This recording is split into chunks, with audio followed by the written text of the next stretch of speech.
പ്രിയമുള്ളവരെ, നമ്മുടെ പ്രദേശങ്ങളിൽ തലച്ചോറിന് ആഘാതം സംഭവിച്ചോ നട്ടെല്ലിന് ക്ഷതം സംഭവിച്ചോ ഒരുപാട് പേര് 4 ചുമരുകളിൽ തളക്കപ്പെട്ട് കിടക്കുന്ന മനുഷ്യരുണ്ട്. ഇവർക്ക് ആശ്വാസമായി കഴിഞ്ഞ 10 വർഷമായി തിരൂർ താലൂക്കിൽ പ്രവർത്തിച്ചു വരുന്ന സൗജന്യ ശാസ്ത്രീയ പരിചരണ കേന്ദ്രമാണ് kinship, A home for differently abled. എല്ലാ ദിവസവും 40ഓളം ഡിഫറൻ്റ്ലി ഏബിൾഡായ മക്കളെത്തി അവർക്ക് വേണ്ട എല്ലാ പരിചരണവും നൽകി. ക്ലിനിക്കൽസ് വിഭാഗത്തിലാണെങ്കിലും റിഹാബിലിറ്റേഷൻ വിഭാഗത്തിലാണെങ്കിലും വിദ്യാഭ്യാസം, അവരുടെ തൊഴിൽ എല്ലാം നൽകി അവരുടെ ജീവിതത്തിലേക്ക് തിരികെ കൊണ്ടുവന്ന ഒരു സ്ഥാപനമാണ് കിൻഷിപ്പ് ഫൗണ്ടേഷൻ.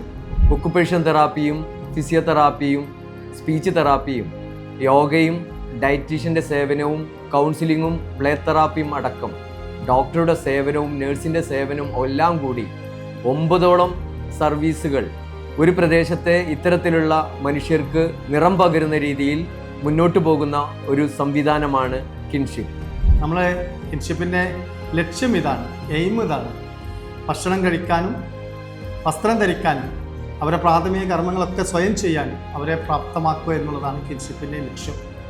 ഇന്ന് ഈ 10 വർഷത്തിനുള്ളിൽ ഏകദേശം 400-നടുത്ത് വീഴ്ചകളായ അല്ലെങ്കിൽ ശാരീരിക പരിമിതികളുള്ള മനുഷ്യരെ സ്വയം പര്യാപ്തത വരുത്താൻ, അതായത് ഭക്ഷണം കഴിക്കാനും വസ്ത്രം ധരിക്കാനും അവരുടെ പ്രാഥമിക കർമ്മങ്ങളൊക്കെ ചെയ്യാൻ പ്രാപ്തമാക്കിയൊരു സ്ഥാപനമാണ് കിൻഷിപ്പ്. കുറേ മനുഷ്യർക്ക് ഇത് നിറം പകരുകയും അതോടൊപ്പം തന്നെ അവരുടെ ജീവിതത്തിന്, അവരുടെ കുടുംബത്തിൻ്റെ ജീവിതത്തിന് വലിയ ഒരു മാറ്റം ഉണ്ടാക്കാൻ സാധിച്ചിട്ടുണ്ട്. ഇവിടെ വീൽ ചെയറിലിരിക്കുന്നവരാണ് തയ്ക്കുന്നത്. പിന്നെ ഈ കിൻഷിപ്പിൻ്റെ ഒരു ടൈലറിങ് യൂണിറ്റാണിത്. ഓരോ കാര്യങ്ങൾ ചെയ്യാനും കിൻഷിപ്പിലെ ഡയറക്ടർമാർ ഞങ്ങൾക്ക് വേണ്ടി ചെയ്തു തന്ന ഒരു ടൈലറിങ് യൂണിറ്റാണ്. നിസ്കാരക്കുപ്പായം, ഉടുപ്പ്, പില്ലോ കവറ്, ബെഡ്ഷീറ്റ്. പ്രത്യേകിച്ച് എടുത്തു പറയേണ്ടത് നല്ല സ്റ്റിച്ചിങ് ആണ്. നമ്മൾ വാങ്ങിക്കുമ്പോൾ, കടയിൽ നിന്ന് വാങ്ങിക്കുമ്പം ചിലപ്പം ഇത്ര നല്ല സ്റ്റിച്ചിങ് ആയിരിക്കില്ല. ഇതിന് എല്ലാ പിന്തുണയും ഞങ്ങൾക്ക് തരുന്നത് ഇതിലെ കിൻഷിപ്പിലെ ഡയറക്ടർമാരാണ്. എല്ലാവരെയും എഴുത്തും വായനയും പഠിപ്പിച്ച് തുല്യതകളും റെഗുലർ പരീക്ഷകളും എഴുതി 10ാം ക്ലാസ്സും +1ഉം +2ഉം ഡിഗ്രിയും ഡബിൾ ഡിഗ്രിയും PG ഒക്കെ തലത്തിലേക്ക് കുട്ടികളെ നമുക്ക് വാർത്തെടുക്കാൻ കഴിഞ്ഞിട്ടുണ്ട്. എൻ്റെ പേര് ആബിദ. ഞാൻ കിൻഷിപ്പിൽ വന്നത് ഒരു ഇൻമേറ്റ്സ് ആയിട്ടായിരുന്നു.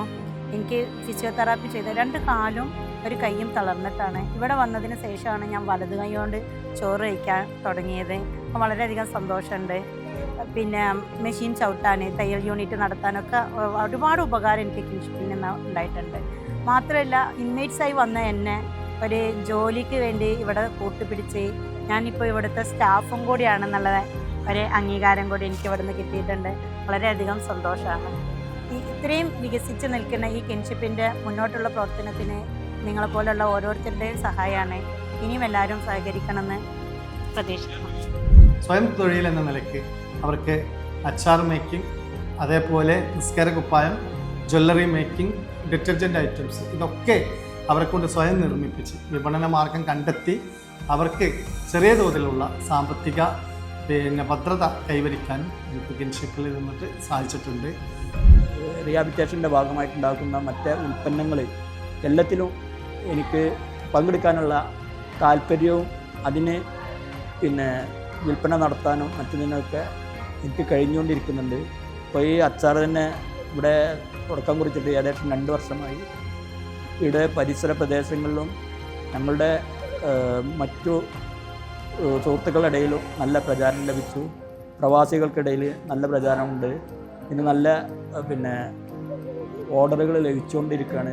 കോളേജ് വിദ്യാർത്ഥികൾ, അതുപോലെ തന്നെ പൊതു മാർക്കറ്റുകളിൽ ഇപ്പോൾ ആവശ്യക്കാർ കൂടി വരുന്നുണ്ട്.